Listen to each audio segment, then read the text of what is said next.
संख्या पद्धति का ये भाग 6 है। इस भाग में करेंगे एक्सरसाइज 1.5। एक्सरसाइज 1.5 में कुल 5 क्वेश्चन है। सभी के सभी क्वेश्चंस को बिल्कुल डिटेल में इसी वीडियो में सोल्व किया जाएगा।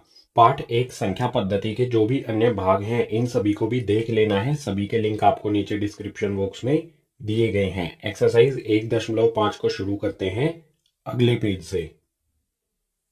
एक्सरसाइज 1.5 का सबसे पहला क्वेश्चन हमारे सामने है। इसमें दिया है बताइए नीचे दी गई संख्याओं में कौन कौन परिमेय हैं और कौन कौन अपरिमेय हैं। यहाँ पर जो भी हमें ये संख्याएं दी गई हैं इनमें से हमें बताना है कौन सी परिमेय है और कौन सी अपरिमेय है। परिमेय संख्याएं वो होती हैं जिनको p/q के रूप में लिखा जा सकता है और अपरिमेय संख्याओं को p/q के रूप में नहीं लिखा जा सकता।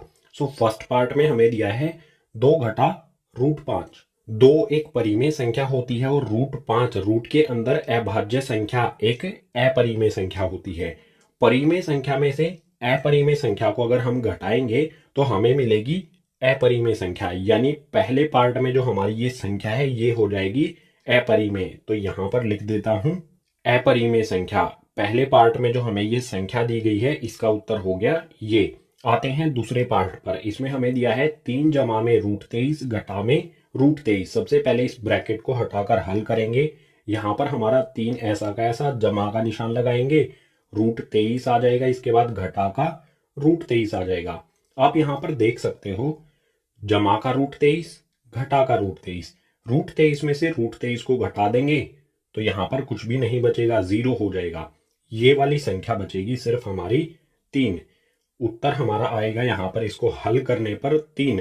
3 को p/q के रूप में लिखा जा सकता है। देखो मैंने 3 लिखा, बटे में लगा दिया 1। किसी भी संख्या के नीचे हम 1 अपनी तरफ से रख सकते हैं। तो ये हमारी क्या हो जाएगी, परिमेय संख्या। सो इसका उत्तर लिख देता हूं यहां पर परिमेय संख्या। दूसरे वाले भाग में जो हमें 3 जमा √23 घटा √23 दिया गया है ये हमारी परिमेय संख्या है। आते हैं तीसरे वाले भाग पर। इसमें दिया है 2√7 बटे में 7√7। सबसे पहले इसको हल करेंगे। देखो हल करना बिल्कुल आसान है। यहां पर करता हूं इसके सामने। ये हमारा 2√7 ऐसा का ऐसा और नीचे भी यहां पर 7√7 लिख लेते हैं एक बार। यहां पर 7 आएगा। देखो ऊपर भी √7 है, नीचे भी √7 है, यानी √7 से √7 में कैंसिल कर दूंगा तो बचेगा मेरे सामने 2 बटे में 7। p/q के रूप में है तो ये वाली संख्या हमारी क्या हो जाएगी, परिमेय। तो इसका उत्तर यहां पर लिख देता हूं। तीसरी जो हमें संख्या दी है ये हो जाएगी हमारी परिमेय संख्या। चौथे वाली संख्या को देखते हैं। इसमें दिया है 1 बटे में √2। 1 हमारी परिमेय संख्या होती है। अगर हम 1 को भाग करेंगे √2 यानी कि अपरिमेय संख्या से, रूट के अंदर अभाज्य संख्या है, ऊपर परिमेय संख्या नीचे अपरिमेय संख्या। 1 को यहां पर भाग किया जाता है अपरिमेय संख्या से तो उत्तर क्या होगा हमारा, अपरिमेय संख्या। रूट के अंदर कोई भी अभाज्य संख्या है तो वो अपरिमेय होगी। तो इसका उत्तर हो जाएगा, यहां पर लिख देता हूं अपरिमेय संख्या।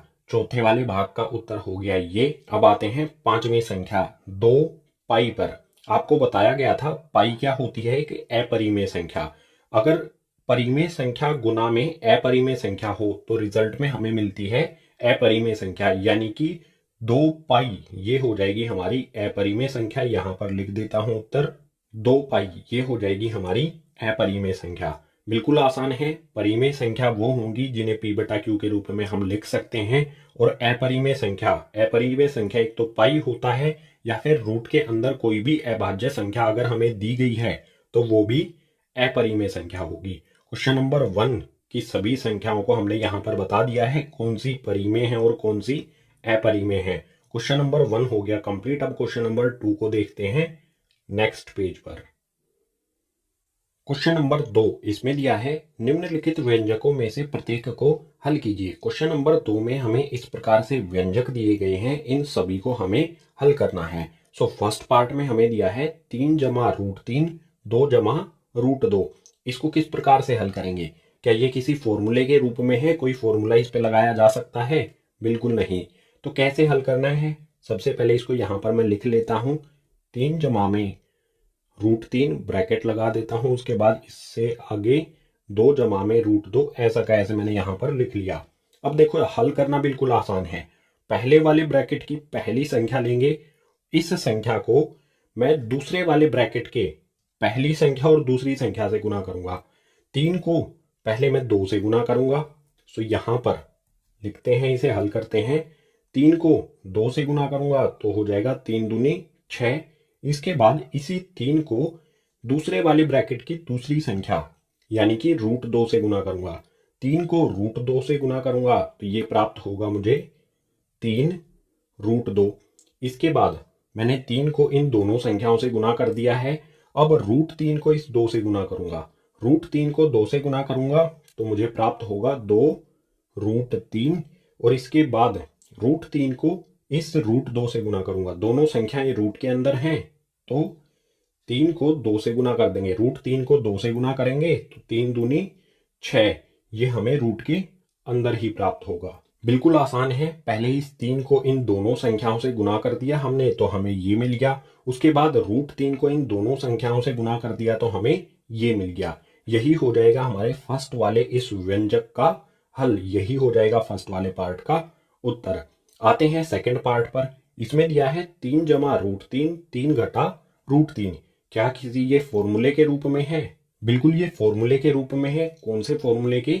a जमा में b और a घटा में b। इस फॉर्मूले के रूप में आपको ये दिखाई दे रहा है। इसका फॉर्मूला क्या होता है?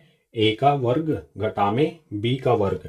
इसे हम स्क्वायर भी कह सकते हैं, a का स्क्वायर घटा में b का स्क्वायर। यहाँ पर आप देख सकते हो 3 जमा में √3, 3 घटा में √3, a जमा में b, a घटा में b। इस रूप में ये हमें व्यंजक दिया गया है। इसमें हमारा a हो जाएगा 3 और b हो जाएगा √3। तो यहाँ पर मैं लिख सकता हूँ a बराबर में 3 और b बराबर में √3। आप देख सकते हो 3 जमा √3, 3 घटा √3 इसी रूप में है। तो अब हम इसे इस रूप में लिखेंगे, a का वर्ग a की पावर 2 घटा में b की पावर 2। a का मान हमारा 3 है और b का मान √3। तो देखो हल करना आसान है। a का स्क्वायर करना है हमें। a का स्क्वायर करना है। a का मान है 3 तो यहाँ पर मैंने लिखा 3 और इसका कर दिया स्क्वायर। इसके बाद घटा का निशान लगाऊंगा, ये आया घटा का निशान। और उसके बाद है b का वर्ग यानी कि b का स्क्वायर। b का मान है √3 तो यहाँ पर मैंने लिखा √3 और इसका कर दिया मैंने स्क्वायर। ब्रैकेट लगा के करेंगे। अब इसको हल कर लेंगे तो यहाँ पर हमारा क्या आएगा? 3 का स्क्वायर। 3 का स्क्वायर क्या होता है? 3 गुना में 3, जो हो जाएगा हमारा यहाँ पर 9। इसके बाद यहाँ पर √3 का स्क्वायर है। इस स्क्वायर से रूट कट जाएगा और हमें मिलेगा 3। ये वाला घटा का निशान ऐसा का ऐसा लगा दिया। स्क्वायर से रूट कट गया तो बचेगा यहाँ पर 3। 9 में से 3 को घटाएंगे, 9 में से 3 को घटाएंगे तो हमें मिलेगा 6। सो दूसरे पार्ट में जो हमें ये व्यंजक दिया गया है, इस पे हम ये फॉर्मूला लगा के इसे हल कर लेंगे तो उत्तर में हमें मिलेगा 6।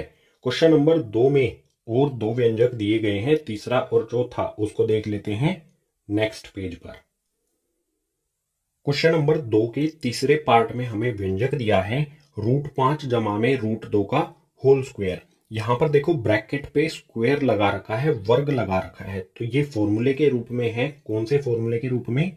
a जमा में b का वर्ग यानी कि होल स्क्वायर। और इसका फॉर्मूला क्या होता है?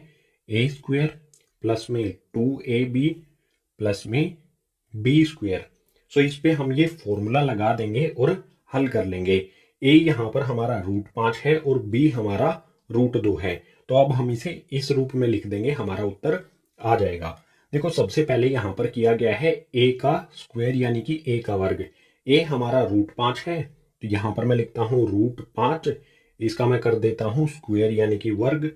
इसके बाद जमा का निशान लगाता हूँ, जमा का निशान लगाया। जमा के निशान के बाद है 2, 2 मैंने लिख लिया। 2 के साथ में a और b गुना में है। a हमारा √5, b हमारा √2। सो ये गुना हो जाएगा। यहाँ पर लिखता हूँ मैं √5, उसके बाद √2 और उसके आखिरी में ये हमारा हो गया पूरा। उसके आखिरी में है b का वर्ग। b हमारा √2 है तो यहाँ पर जमा का निशान लगाया, b का मान रखा √2 और इसका कर दिया मैंने वर्ग। अब इसे हल कर लेंगे। देखो सबसे पहले इस स्क्वायर से रूट कट जाएगा। स्क्वायर से रूट कटने पर बचेगा हमारा 5। जमा का निशान लगाएंगे, 2 हमारा ऐसा का ऐसा आ जाएगा। √5 को √2 से गुना करेंगे। दोनों संख्याएं रूट के अंदर हैं तो रूट हमारा ऐसा का ऐसा रहेगा और 5 को 2 से गुना करने पर आ जाएगा 5 दूनी 10। इसके बाद जमा का निशान लगाएंगे। यहां पर क्या होगा, स्क्वायर से रूट कट जाएगा। ये स्क्वायर से रूट कटने पर हमें प्राप्त हो जाएगा 2। अब देखो 5 और 2 रूट से बाहर निकल गए हैं तो इनको जमा कर सकते हैं। 5 जमा में 2 ये हो जाएगा हमारा 7। इसके अलावा बचा क्या हमारा 2 रूट 10, तो ये जमा का 2 रूट 10 ऐसा का ऐसा आ जाएगा। यही हो जाएगा हमारा उत्तर इस व्यंजक का हल। इस व्यंजक को हल करने पर हमें उत्तर में मिलेगा 7 जमा में 2 रूट 10। सो थर्ड पार्ट का उत्तर हो गया हमारा ये। अब फोर्थ पार्ट को देखो, इसमें दिया है 5 घटा में रूट 2, 5 जमा में रूट 2। ये किस फॉर्मूले के रूप में है, a घटा में b और a जमा में b। इसका फॉर्मूला क्या होता है, a का वर्ग घटा में b का वर्ग यानी कि a स्क्वायर घटा में b स्क्वायर। सो इस रूप में हम इसे लिख देंगे। सबसे पहले इसको ऐसा का ऐसा यहां पर लिख लेता हूं, 5 घटा में रूट 2, उसके बाद 5 जमा में रूट 2।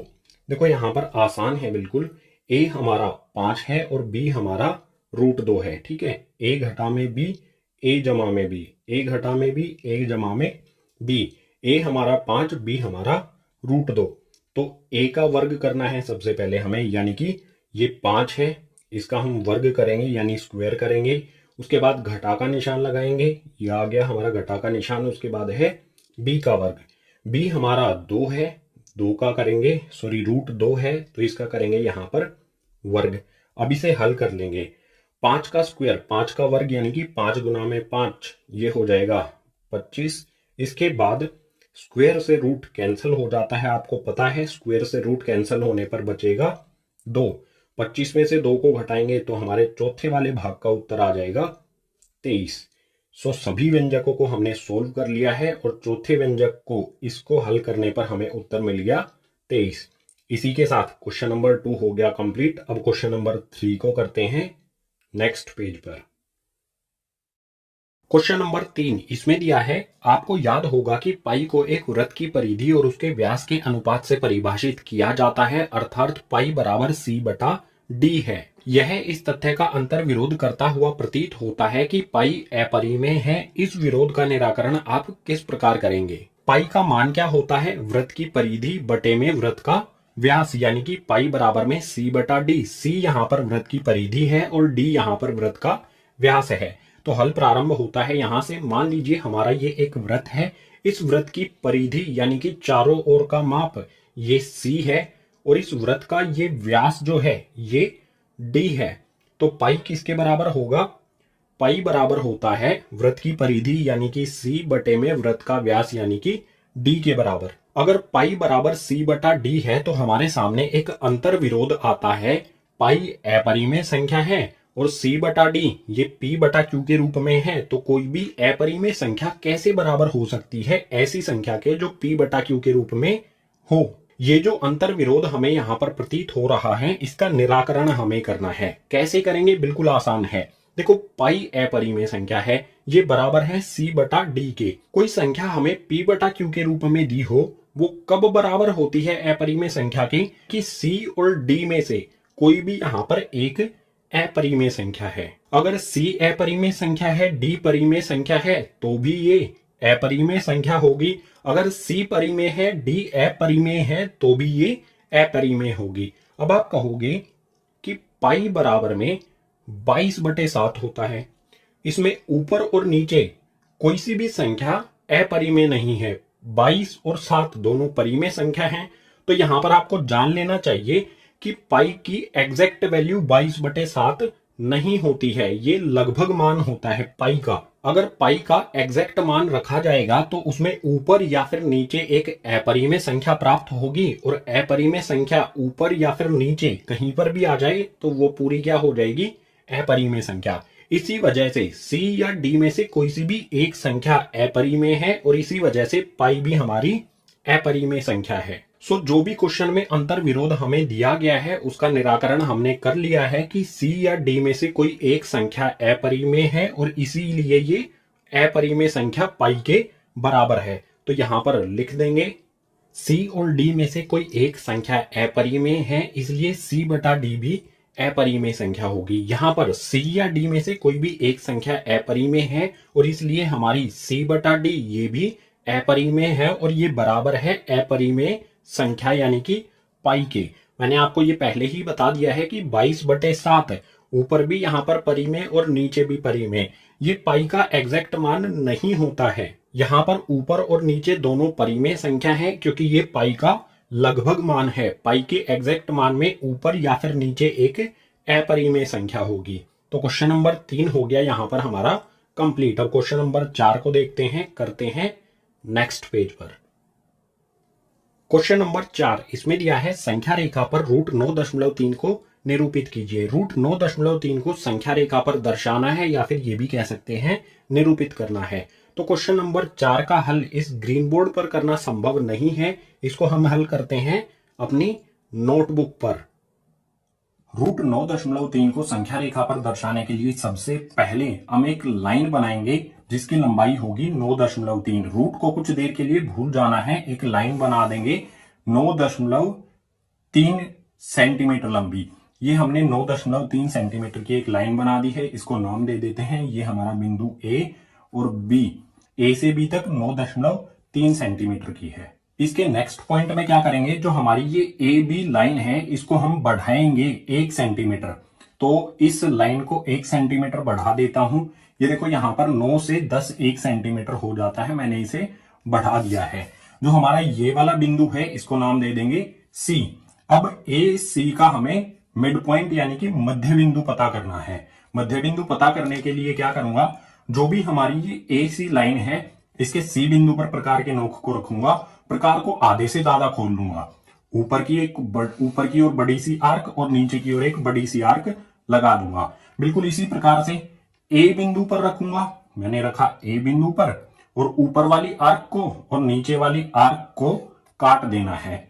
आर्क को हिंदी में चाप कहते हैं। तो ऊपर चाप लगाई सी पॉइंट पे रख के और नीचे चाप लगाई। ए पॉइंट पे रख के हमने ऊपर वाली और नीचे वाली चाप को काट दिया। जहां पर भी ये आर्क यानी कि चाप एक दूसरे को काटती हैं, इन दोनों बिंदुओं को एक दूसरे से हम मिला देंगे। तो यहां पर एक सीधी लाइन ड्रॉ कर देता हूं। यहां पर इन दोनों रेखाओं को मैं इस तरह से मिला देता हूं। दोनों चाप जो बिंदु हैं यहां पर और यहां पर, इन दोनों को मिला दिया तो ये हमारा बिंदु हो गया जहां पर ये एक दूसरे को ए सी वाली लाइन और ये वाली लाइन काटती है ओ। यही ए सी का मध्य बिंदु होगा। अब इस मध्य बिंदु पर हमें प्रकार रखना है, मिड पॉइंट होगा ये। इस पे हमने प्रकार रखा, इसे हम प्रकार को ए तक खोल लेंगे। देखो यहां पर मैंने ए तक इसे खोल दिया है। अगर हम इस तरफ देखेंगे तो ये हमारा यहां पर सी तक खुला हुआ है। अब क्या करेंगे, एक अर्धवृत्त बना देंगे इस प्रकार से, ए से लेके सी बिंदु तक। ये मैंने बना दिया अर्धवृत्त। अब जो हमारा बिंदु बी था, इस बिंदु बी से हम एक लाइन ड्रॉ करेंगे 90 डिग्री का एंगल बनाते हुए। तो उसके लिए जरूरत होगी हमें डी वाले स्केल की।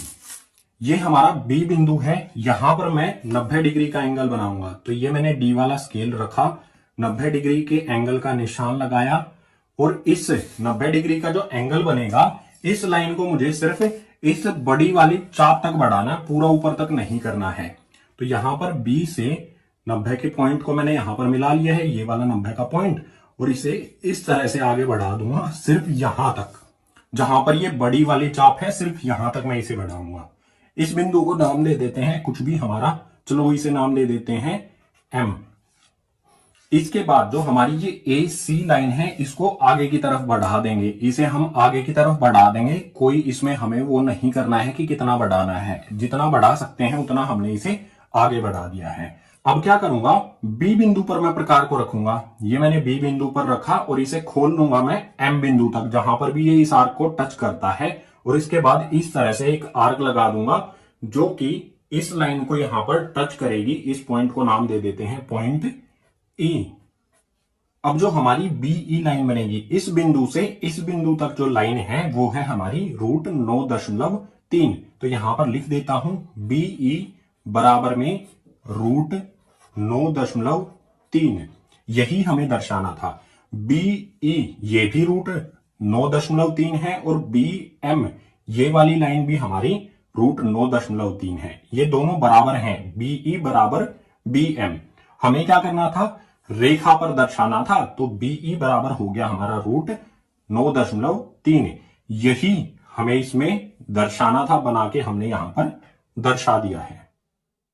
प्रश्नावली 1.5 का आखिरी यानी कि क्वेश्चन नंबर 5, इसमें दिया है निम्नलिखित के हरों का परिमेयकरण कीजिए। जो भी हमें क्वेश्चन नंबर 5 में इस प्रकार से भिन्न के रूप में संख्याएं दी गई हैं, इसके हरों का हमें परिमेयकरण करना है। ऊपर वाली संख्या, किसी भी भिन्न में ऊपर वाली संख्या होती है अंश, नीचे वाली होती है हर, तो हमें नीचे वाली संख्याओं का परिमेयकरण करना है। सो फर्स्ट पार्ट को देखते हैं। यहां पर 1/√7 दिया गया है, इसका परिमेयकरण किस प्रकार से करेंगे। यहां पर सबसे पहले लिखेंगे 1/√7। जो नीचे वाली संख्या होगी हमारी, रूट के अंदर 7 है, इस संख्या को हम गुना करेंगे। हम यहां पर गुना का निशान लगाएंगे। नीचे वाली संख्या √7 है, इसको ऊपर भी गुना कर देंगे और नीचे भी गुना कर देंगे। अब इसे हल कर देंगे तो परिमेयकरण हो जाएगा। यानी कि 1 को √7 से गुना करेंगे तो ऊपर प्राप्त होगा हमें √7 बटे में, नीचे √7 को √7 से गुना करेंगे तो रूट के अंदर 7 गुना में 7 हमें मिलेगा। अब आगे एक स्टेप में और इसे हल कर लेंगे। ऊपर वाला √7 हमारा ऐसा का ऐसा रहेगा। नीचे देखो 7 का जोड़ा बन गया है रूट के अंदर। रूट के अंदर जोड़ा बन जाए तो उसमें से एक 7 बाहर आ जाएगा, यानी नीचे हमें प्राप्त हो जाएगा 7। जोड़ा जब भी बन जाए, इन दोनों में से रूट के बाहर आ जाती है एक संख्या। सो 1/√7 का परिमेयकरण करने पर हमें प्राप्त होगा √7 बटे में 7। ये हुआ फर्स्ट वाले पार्ट का हमारा आंसर। अब सेकंड पार्ट को यहां पर देखो, इसमें दिया है 1 बटे में √7 घटा में √6। इसका हल करते हैं। एक हमारा ऐसा का ऐसा रहेगा, इसके नीचे वाली संख्या भी हमारी √7 घटा में √6 ऐसी की ऐसी रहेगी। गुना का निशान लगाएंगे। जो भी हमारी नीचे वाली संख्या है, इसको यहां ऊपर और नीचे गुना कर देंगे, लेकिन यहां पर घटा का निशान है तो गुना करते समय इसको हम जमा के निशान में परिवर्तित कर देंगे। यहां पर आएगा √7 जमा में √6 बटे में √7 जमा में √6। हमने क्या किया, घटा के निशान को हमने जमा के रूप में परिवर्तित किया। उसके बाद ऐसा का ऐसा, सिर्फ साइन हमने चेंज कर दिया। घटा को जमा करके ऊपर और नीचे दोनों जगह पर गुना कर दिया इस वाली संख्या को। अब 1 से √7 जमा में √6 को गुना करेंगे तो ये हमें प्राप्त होगा √7 जमा में √6। किसी भी संख्या को 1 से गुना करें, 1 से हम √7 जमा में √6 को गुना करेंगे तो ये ऐसा का ऐसा रहेगा, इसमें कोई भी परिवर्तन नहीं होगा। इसके बाद यहां पर देखो √7 घटा में √6, √7 जमा में √6। नीचे ये फॉर्मूले के रूप में बन रहा है। कौन से फॉर्मूले के रूप में, यहां पर लिख देता हूं a घटा में b और a जमा में b। आप यहां पर क्लियरली देख सकते हो √7 घटा में √6, √7 जमा में √6। और इसका फॉर्मूला क्या होता है, इसको हल करने पर फॉर्मूला प्राप्त होता है हमें a की पावर 2 घटा में b की पावर 2। यानी हम इसको इस रूप में परिवर्तित कर देंगे। a हमारा होगा √7 और b हो जाएगा हमारा √6। a का हमें वर्ग करना है, स्क्वायर करना है, तो यहां पर बटे में आएगा हमारा √7, इसका हम करेंगे वर्ग यानी कि स्क्वायर। इसके बाद घटा का निशान लगा के b का भी वर्ग कर देंगे, b का भी स्क्वायर कर देंगे, यानी कि √6 का यहां पर हम कर देंगे वर्ग। अब इसे हल कर लेंगे। ऊपर वाली संख्या √7 जमा में √6 ऐसी की ऐसी रहेगी। नीचे क्या आएगा, देखो स्क्वायर से रूट हट जाएगा, या फिर इस तरह से भी कर सकते हैं, स्क्वायर से रूट कट जाएगा, बचा क्या 7।